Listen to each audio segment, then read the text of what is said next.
Hi guys, welcome back to my channel. I hope you're doing great. My name is Isha and I'm a life coach, and today let's talk about those non-verbal communication, the kind that often reveals the real truth about a person's intention, thoughts or motives in a conversation. When we are talking to someone now, they might use certain words to express something, but you may feel or perceive the complete opposite of what they are saying.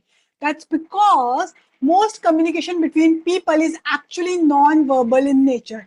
Words are usually a poor indicator of what we or the other person truly want to convey or hold inside themselves. Okay, so what are those non-verbal cues that can help us better understand what someone is really saying or going through, sometimes even beyond their own awareness? Okay, you will find the truth in body language, in the tone of voice, in their energy, those facial expressions, and of course your intuition also. Okay, but here is the thing: we cannot interpret someone's motives just by analyzing one detail in isolation. Okay, we need to look at several observations together before drawing a conclusion. And we also need to consider context, where the person is coming from, their culture, family, life experiences. Solely analyzing someone's behavior without the context can lead to false judgments. Okay, and at the same time, now we must also understand ourselves if we truly want to understand others, because we often see people through the lenses of our own beliefs, past experiences and biases. Okay, so to see things clearly, now we need to be aware of our own expectations, values and the unconscious drives we bring to the table, and so we can view situations in a more neutral and objective way. Okay, and here is another insight I want to share. We often lead towards pessimism when making judgments, because it's easier to assume the negative even though a positive interpretation may be just as likely. Okay, and ultimately analyzing someone isn't just about noticing their values or their emotions, but also about understanding their motives, the driving force behind their actions. Okay, once you recognize what motivates someone, now everything about their external behavior starts to make sense. Simply by noticing what pleasures they are seeking and what pains they are trying to avoid in their daily lives, you can begin to understand them on a much deeper level. Okay, so to understand the level someone is at in their life now, you can also use the pyramid of needs model, which is also known as Abraham Maslow's hierarchy of needs. As explained by Patrick King, he says we all see different kinds of needs during different phases of our lives. Okay, so what a person is seeking at a particular phase can be divided into 5 levels of hierarchy. Okay, so the first one is physiological fulfillment. Okay, so someone who is at this level is trying to meet their basic survival needs such as food, water, shelter, clothes. Okay, now the second level of hierarchy is safety. Once those physiological needs are met, now the focus shifts to securing those resources consistently. Okay, like having a steady income or creating long-term safety. Okay, third is love and belonging. At this stage, people invest in relationships, friendships, and social life to fulfill the need for belonging and to avoid failure in their social world. Okay, now the fourth stage is self-esteem. Now, this stage is all about evaluating whether your relationships are healthy, supportive, and confident building.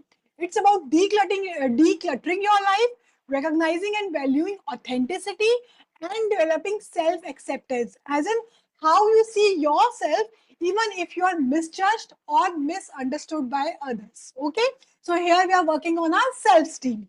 Now the last stage is the highest stage, which is the self-actualization stage. Okay, here you begin to live for something greater than yourself and your personal needs. Okay, but this level can only be reached when the lower level needs, all those 4 levels, are already fulfilled. Okay, and another factor is how someone uses ego defense mechanism consciously or unconsciously in a conversation. Okay, because these mechanisms guard our ego from anything that might make us feel less than. Okay, so they allow us to bend the reality and sometimes lie to ourselves or others on a subconscious level. Okay, so they also help us to avoid those responsibility or those uncomfortable feelings. Okay, and such ego defense mechanisms may include denial, projection, repression, sublimation, and reaction formation. Okay, and once the ego is triggered now, it often takes the center stage over other motivations of our lives. Okay, now when it comes to better communication, now you must also pay attention to facial expressions and body language. You know, some expressions are deliberately created, but others, like those micro expressions, flash for only a split second, reveal what the person is truly feeling or intending behind their words. Okay, so body language plays a very big role too. A relaxed body tends to take up space, while an anxious body contracts and tries to hide. Okay, so these postures are usually subconscious, so people themselves may not be even aware of it. Okay, and you know, our tone of voice also gives away a lot whether a conversation is genuine or it is being faked. Okay, you can also explore those personality assessment tests like the big five traits, MBT1 or enneagram, to understand those hidden psychological patterns in ourselves or in others. Okay, and of course most of us are a mix of different personalities, but these framework can offer useful insights itself. Okay, now, when it comes to spotting lies in others, now those open-ended questions are very powerful. You know, look for overly wordy stories, inconsistency, or hesitation when answering those unexpected questions. Okay, catching someone off guard prevents them from preparing a script. Okay, increasing their cognitive load by asking more and more details can cause the liars to stumble, forget, or even contradict themselves. Okay, common body language signs of lying include those frequent blinking, slip of the tongue, those speech disturbances, and a lack of genuine emotional expression compared to what they are trying to portray. Okay, so the another way is the use of words.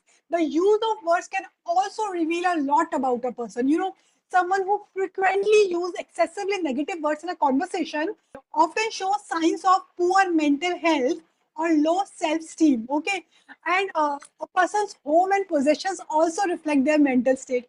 Notice what they have in access and what they lack in the spaces they occupy most often, because our possessions often serve as identity claims, telling us a great deal about who we are. Okay, you can also observe their online behavior to understand what kind of person they are, because paying attention to the emotions and picture they share now, are they positive, negative, or neutral in nature. You know, people who post positive pictures tend to be more agreeable and concilious. Okay, and people who remain neutral often shows those traits of openness or neuroticism.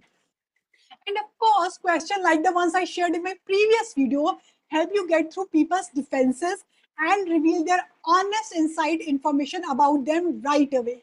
Okay, so these are just a few but very effective ways to understand non-verbal communication. Okay, the motives, the intentions, and the true meaning someone is trying to convey or hide. Okay, the more you apply these methods in your observations and decision making, now the faster and more accurate you will become at analyzing people and situations in life. Okay, but here is the key: always blend these observation with your intuition and energy reading. Okay, that's what make your analysis truly accurate and powerful. You know, facts and patterns tell part of the story, but your intuition often reveals what the eyes can't see. Okay, so when you blend these both, when you blend the both, your understanding of people becomes not only more accurate but also far more powerful. Okay, with this, I close today's session. See you in my next video. Till then, take care.